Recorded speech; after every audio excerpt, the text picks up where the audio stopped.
To be or not to be, that is the question. Whether 'tis nobler in the mind to suffer slings and arrows of outrageous fortune, or to take arms against a sea of troubles, and by opposing end them, to die, to sleep no more, and by sleep to say we end the heartache of the thousand natural shocks that flesh is heir to, 'tis a consummation devoutly to be wished.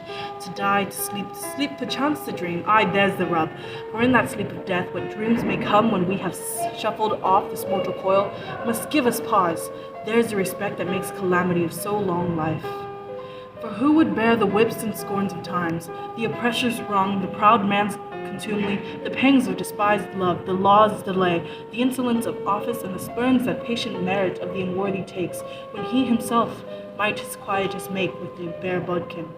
Who fardels bear to grunt and sweat under a weary life, but that the dread of something after death, the undiscovered country, from whose bourne no travellers return, puzzles the will, and makes us rather bear those ills we have than fight to others that we know not of. Thus conscience does make cowards of us all, and thus a native hue of resolution is sicklied o'er with the pale cast of thought, and enterprises of great pith and moment with regard their occurrence turn awry, and lose the name of action. Soft you now, the fair Ophelia.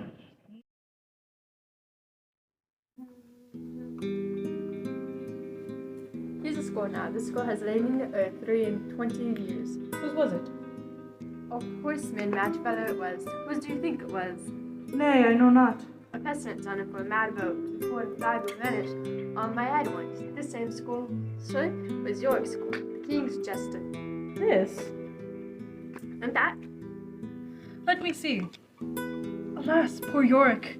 I knew him, Horatio, a fellow of infinite jest, of most excellent fancy. He hath borne me on his back 1,000 times, and now how a bore in my imagination it is. My gorge rises at it. Here hung those lips that I have kissed I know not how oft. Where be your jibes now, your gambols, your songs, your flashes of merriment that were wont to set the table on a roar?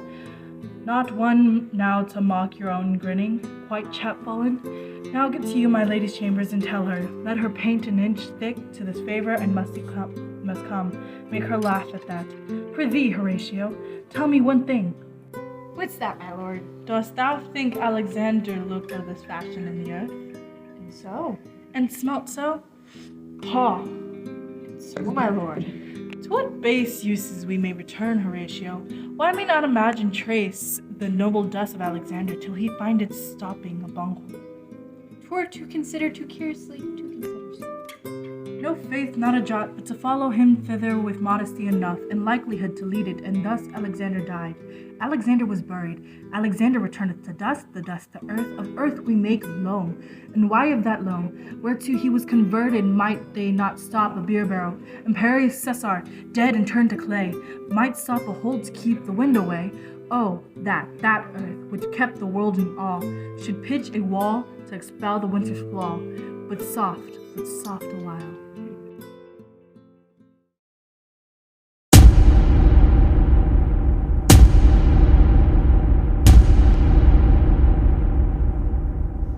Set me to stoop to wine upon that table.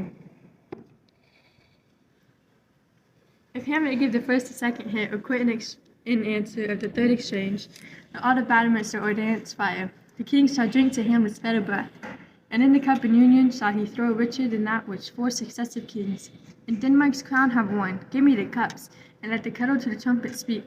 The canyons to the heavens, to the heavens, to the earth. Now the king dunks to Hamlet. Come, begin, and you, the judge, must be aware at. Answer! Come, my lord. 1. No. Judgment? A very palpable hit. What again?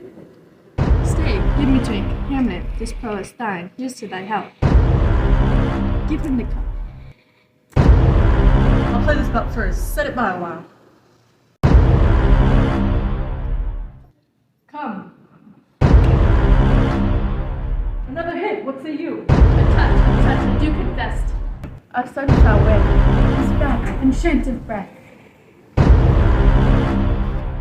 Here, Hamlet, take my napkin, rub thy brow. The queen carouses to thy fortune, Hamlet.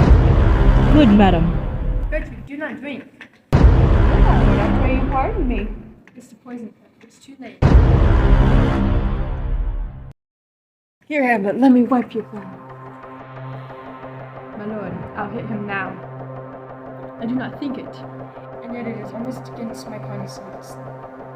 Oh, for the third, Laertes, you do but dally. I pray you, pass with your best violence. I am afraid you make a long time out of me. So you so, come on. How about you now?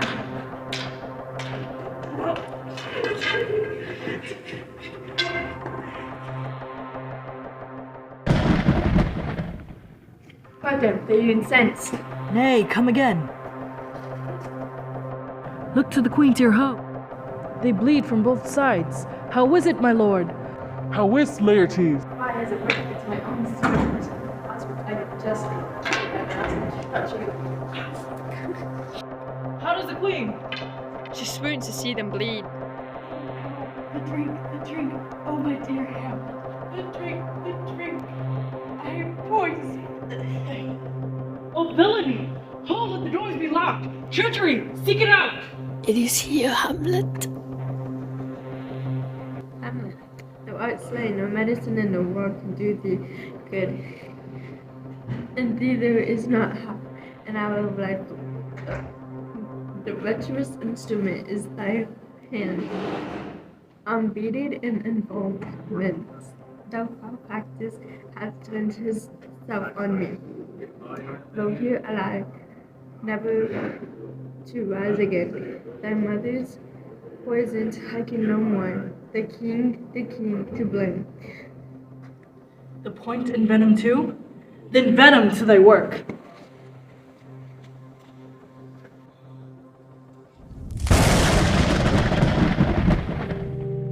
Treason.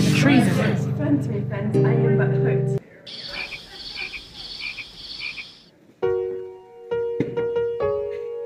Hear thou incestuous murderous damned Dane.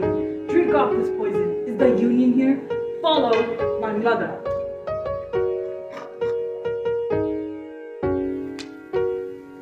He's justly served.